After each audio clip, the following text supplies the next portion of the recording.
किसान भाइयों नमस्कार। आज मेरे साथ किसान है नानाजी पवार, सांगली महाराष्ट्र से हैं।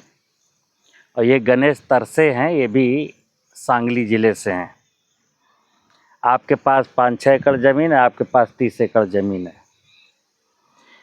आज ये मेरे पास आए तो बेसिकली जीवामृत लेने आए हैं। और जब कोई यहाँ आता है तो मैं उनको खेती के बारे में कुछ फंडामेंटल ट्रुथ बताने का प्रयास करता हूँ कि खेती का सत्य क्या है। रोज़ ये बात मैं बोलता हूँ। मित्र, आज देश का किसान, जैसे आपके पास कई प्रकार के आर्चर्ड हैं और आपके पास जो 30 एकड़ ज़मीन है उसमें 5 एकड़ में खेती करते हैं, और इन्होंने कहा कि 25 एकड़ खेती मेरी ख़राब है।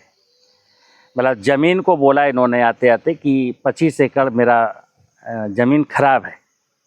मैंने उनको एक चीज़ बोली कि ज़मीन कोई, धरती माता कोई ख़राब नहीं होती है, विषय होता है कि मैं उसको ख़राब मान लिया। माँ कभी ख़राब नहीं होती है। हमारी कार्य पद्धति कुछ ऐसी है जिसके कारण से ये धरती खराब है। आज देश में अलग अलग राज्यों के किसान अलग अलग प्रकार का आर्चर्ड, अलग अलग प्रकार का वेजिटेबल, अलग अलग प्रकार की क्राफ्ट करते हैं। और खेती में अधिकांश किसान, अधिकांश का मतलब होता है कि करीब 90% किसान खेती से उब चुके हैं। खेती में कुछ मिलता नहीं है, खेती में कुछ बचता नहीं है। कारण जितनी भी उपज है ना, जो आज उपज कोई किसान प्राप्त करता है, उसका अधिकांश हिस्सा बाजार में चला जाता है निवेश के नाम पर। तब भी किसान की समस्या का समाधान नहीं हो रहा है। मैं एक चीज़ अक्सर कहता हूँ कि अगर खेती में हमने अपना दिमाग लगा दिया और अपना श्रम लगा दिया, मतलब हमारा खेत है, काली मिट्टी है, सैंडी सॉइल है, बलुई सॉइल है, लाल मिट्टी है, पथरीली है, बजरीली है, जैसी भी हो, प्रकृति ने व्यवस्था दी है कि हे मनुष्य, तू ये समझ कि मेरे ऊपर क्या बोया जा सकता है और क्या मैं उगा रही हूँ। जरा बारीक नज़रों से देख, जो इस मिट्टी में उग सकता है वो उगा। अभी तो मेरे मन में आ गया कि गन्ना ही बोना है, किसी के मन में आ गया अंगूर की खेती करना है, किसी के मन में आ गया गेहूं बोना है। अब ज़मीन वैसी गेहूं लायक है नहीं, जलवायु नहीं है, पानी नहीं है, यानी सॉइल की हैसियत नहीं है कि गेहूं पैदा कर दे। लेकिन मैंने मन में बना लिया गेहूं बोना है। पानी नहीं है इतना कि गन्ने की सिंचाई की जा सके, लेकिन मैंने गन्ना बोना है। तो ऐसी दशा में क्या होता है मित्र, लागत बढ़ती है, सॉइल की फर्टिलिटी भी वीक होती है और बायोडाइवर्सिटी भी नष्ट होती है। लालच में, किसान को लालच में फंसा दिया कि तुम्हारी उपज हो जाएगी, तुम्हारी आमदनी बढ़ जाएगी, तुम करोड़पति बन जाओगे, तुम अरबपति बन जाओगे, मैं जो कहता हूँ वो करो। और किसान उधर चल दिया। न तो कोई किसान अरबपति बना, न करोड़पति बना, उल्टा कर्जदार और हो गया। मित्र, एक सूत्र है, जो सिद्धांत है, इस मिट्टी की जितनी सामर्थ्य है, यानी कि मिट्टी की कोख में जितनी दम है, इस पर जो भी फसल बोऊंगा, फसल उसकी संतान है। अगर हमारी धरती में संतान को पालने की सामर्थ्य है तो हमें कोई फर्टिलाइजर नहीं देना। अगर ये मिट्टी, ज़मीन जिंदा है, यानी नीचे इसके माइक्रो ऑर्गेनिज्म है, तो मेरी फसल में कोई बीमारी नहीं लगनी। अगर मेरी ज़मीन के आसपास की बायोडाइवर्सिटी, जंगल झाड़ियाँ हैं, नाना प्रकार के पेड़ हैं, पक्षी हैं, नाना प्रकार के, तो मेरी फसल में कोई इंसेक्ट नहीं लगना। और अगर मेरे पास पालतू पशु हैं तो ये पिट्टू से कहूँगा ज़रा ग्रास दिखा दें। मैं इस खेत में जो घासें उगी हैं, आप ये देखिए कि ये नाना प्रकार की ग्रासेस उगी हैं। इनको मैंने नहीं बोया, इनको किसने बोया है? इनको माँ ने बोया है। और क्यों बोया है? अगर एक बार हम इस खेत में कोई फसल ना बोएं और माँ भी ना बोए,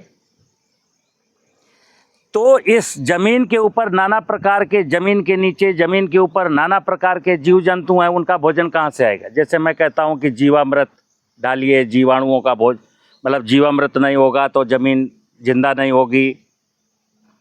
जीवामृत डाल दिया और मैंने इसमें कार्बनिक पदार्थ नहीं डाले तो क्या करेंगे जीवाणु? तो समझना बात को। ये माँ कहती है कि तुम जीवाणुओं के लिए तो कुछ डालने वाले हो नहीं। तो माँ ने जीवाणुओं के लिए, चींटी के लिए, चींटे के लिए, सांप के लिए, बिच्छू के लिए, चूहे के लिए नाना प्रकार की चीजें उगा दी। अब टेक्नोलॉजी जो कहती हैं कि इस खेत में तो बहुत खरपतवार हैं, इनको वीडीसाइड लेके मारो या ट्रैक्टर से जोत के पलट दो। मैं किसान भाइयों से अक्सर कहता हूं कि इन खरपतवारों को देखिए आप, अभी बारिश के मात्र 11, 12, 13 दिन हुआ है और ये खरपतवार कितने हैं? अब ये खरपतवार जब मैं इसमें ट्रैक्टर नहीं ले जाऊंगा तो 2 महीने के अंदर, 1.5 महीने के अंदर इनकी ये हाइट हो जाएगी। इतना ढेर सारा बायोमास ये जमीन ने खुद पैदा कर लिया।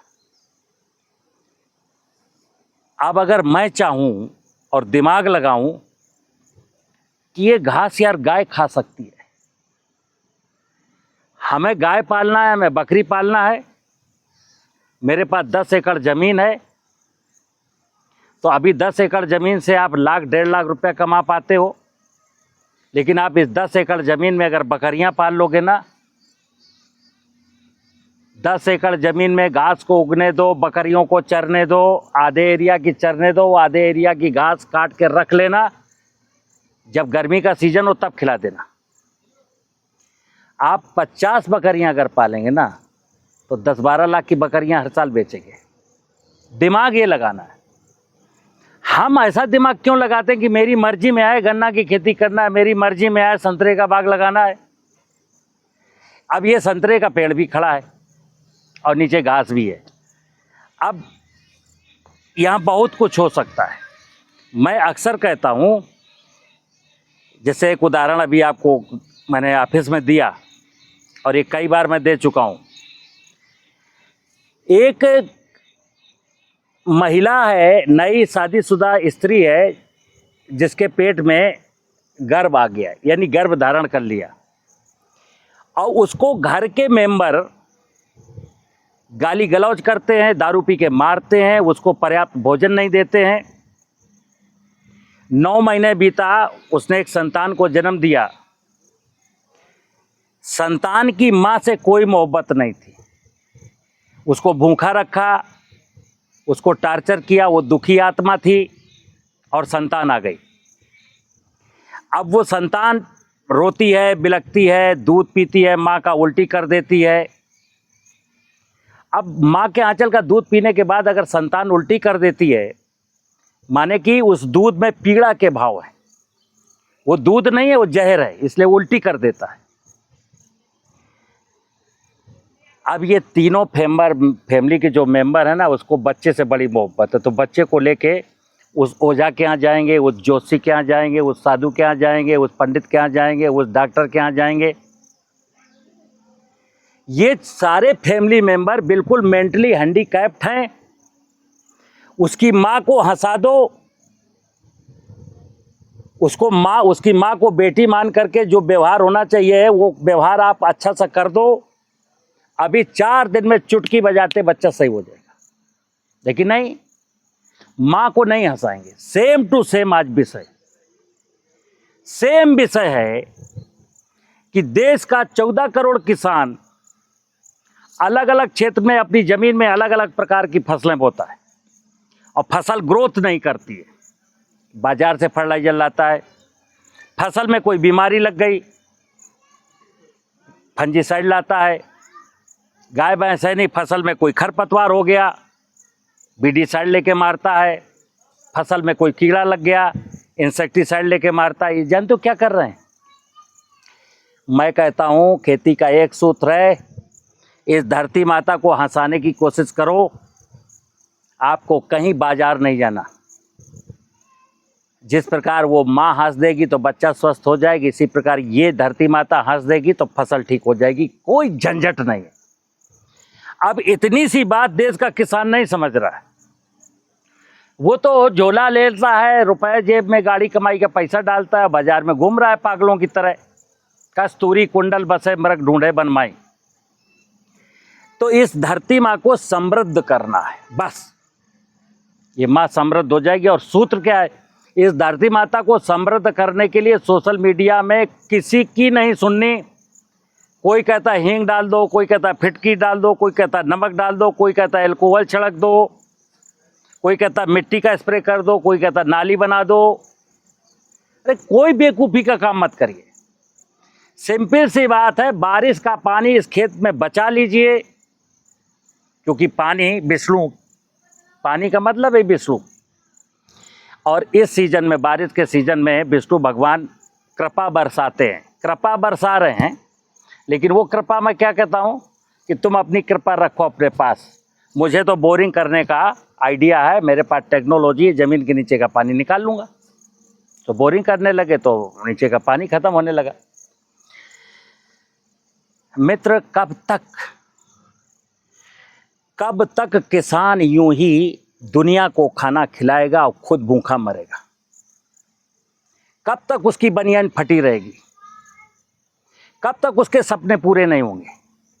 देश का हर किसान हर साल हर फसल में एक सपना देखता है कि इस साल शायद बच्चों की ख्वाहिशें पूरी कर सकूं, लेकिन बच्चों की ख्वाहिशें पूरी नहीं कर पाता, खुद की ख्वाहिशें पूरी नहीं कर पाता। कारण, तुम्हारी माँ जहाँ से तुम लेना चाहते हो ना कुछ, जब तक माँ की ख्वाहिशें पूरी हम नहीं कर देंगे तब तक माँ मेरी ख्वाहिशें पूरी नहीं करेगी।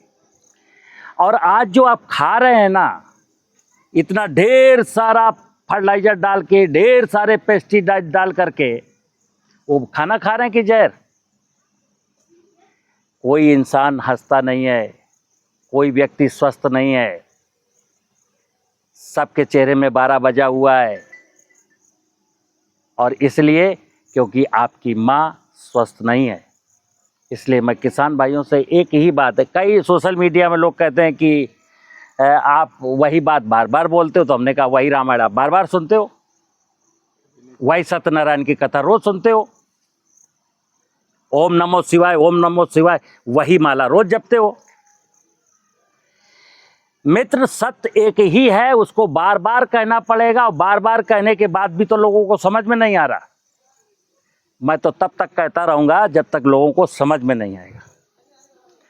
और जो लोग समझ जाएंगे, परमात्मा उनसे खुश हो जाएगा, माँ उनसे खुश हो जाएगी, उनके चेहरे पर मुस्कान आ जाएगी, उनकी लागत बच जाएगी। जैसे आप बताइए अपने अंगूर की कहानी, ये सज्जन जो है ना, इनकी अंगूर की कहानी सुनिए।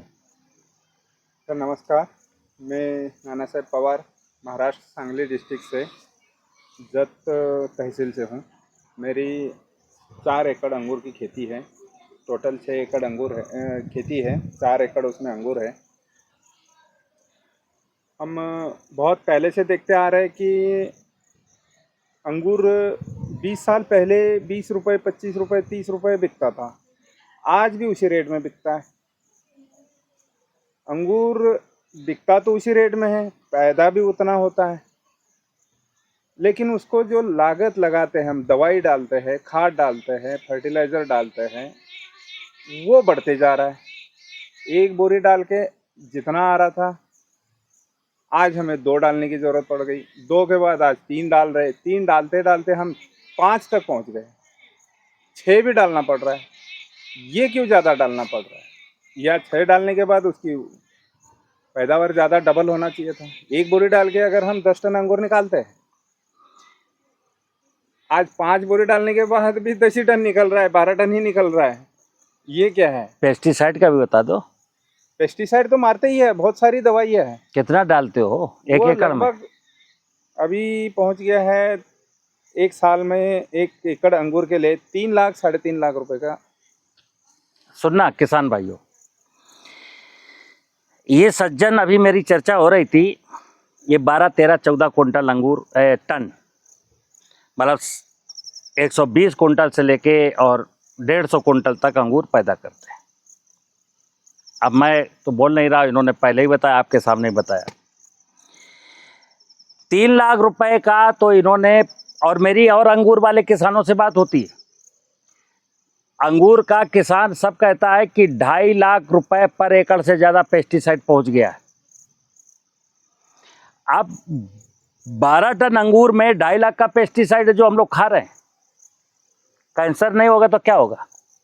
दूसरा, 1 एकड़ में 3 लाख का 2.5 लाख का पेस्टिसाइड डालेंगे तो फायदा होगा कि घाटा होगा? मैं कहता हूं कि जैसे ये तो पूरा प्रोपोगंडा है टेक्नोलॉजीज का। जमीन में ये 1 बोरी फर्टिलाइजर डालते थे 20 साल पहले, आज 5 बोरी डाल रहे हैं। हमारी बात अगर मानेंगे, मैं कहता हूं जमीन में 1 दाना भी फर्टिलाइजर नहीं डालना है, 1 दाना भी। अभी अंगूर का मैं आर्चर्ड देख के आया था पिछले साल। आज देश के सारे आर्चर्ड हो, चाहे हिमाचल में हो, कहीं भी हो, ये पेड़ लगाया ना, टेक्नोलॉजी वाले क्या कहते हैं कि अगर ये घास होगी ना खेत में तो यहाँ से फंगस पनपेगा, यहाँ से कीड़ा आएगा, इस पेड़ को खा जाएगा। हम तो इस खेत में कभी कोई खरपतवार मारते ही नहीं, मेरे पेड़ में तो कोई कीड़ा लगा नहीं, ना कोई बीमारी लगा, हमारा तजुर्बा है। दूसरा, ये घास जब यहीं 1.5 महीने के बाद मैं यहीं पलटूंगा तो ढेर सारा बायोमास यहाँ कार्बनिक पदार्थ सड़ेगा, जीवामृत डाल दूंगा, जीवांश बन जाएगा, इस पौधे को जितना पोषण चाहिए उतना पोषण मिल जाएगा। मुझे 1 दाना urea, DAP, zinc, sulphur, iron कुछ नहीं डालना। जब सॉइल हेल्दी है तो इसमें बीमारियां भी नहीं लगेंगी। अब इतना पेस्टिसाइड डाल के हमने पूरी बायोडाइवर्सिटी नष्ट कर दी। कल एक सज्जन आए थे, वीडियो कल आएगी आपके पास, वो ड्रैगन फ्रूट की खेती करते हैं, बोले कि 2 साल पहले तक हमारा ठीक रहा, 2 प्रॉब्लम आ गई। वो 2 प्रॉब्लम को लेके मेरे पास आए थे। एक तो ऊपर फंगस बहुत है और नीचे निमेटोड्स बहुत है। जिस सॉइल में हम ढेर सारा पेस्टिसाइड डालेंगे तो वहाँ पर जितने भी नेगेटिव पैथोजिन होंगे, जो क्रॉप को नुकसान पहुँचाने वाले, हम मारना चाहते हैं उनको जो फसल में नुकसान पहुँचाते हैं, लेकिन वो नहीं मरते, वो मरते हैं जो फसल को फायदा पहुँचाने वाले। ये हमेशा नियम रहा यार। आज देश के किसानों ने मेंढक मारा क्या? मेंढक तो मर गया। तितली मारी है, मधुमक्खी मारी है, इल्ली मारी है। जिनको मैं मार रहा हूँ वो तो मरे नहीं, और जिनको नहीं मारना चाहता वो सब मर गए। और यही टेक्नोलॉजी के लोग चाहते हैं कि जिस दिन जैसे जैसे बायोडाइवर्सिटी वीक होगी, जैसे जैसे सॉइल की फर्टिलिटी वीक होगी, किसान की प्रॉब्लम बढ़ेगी, किसान मेरे पास आएगा, मेरा धंधा चलेगा। किसान भाइयों, आपको तय करना है कि आपको अपना धंधा चलवाना है या दूसरों का धंधा चलवाना है। अपना धंधा चलाना है तो खेती की इस हकीकत को समझिए कि सॉइल में ह्यूमस जैसे जैसे बढ़ेगा, सॉइल में बेनिफिशियल माइक्रोब जैसे जैसे बढ़ेंगे, मैं पेस्टिसाइड डालना बंद कर दूंगा, वैसे वैसे आपका प्रोडक्शन बढ़ेगा, लागत घटेगी, प्रोडक्शन बढ़ेगा।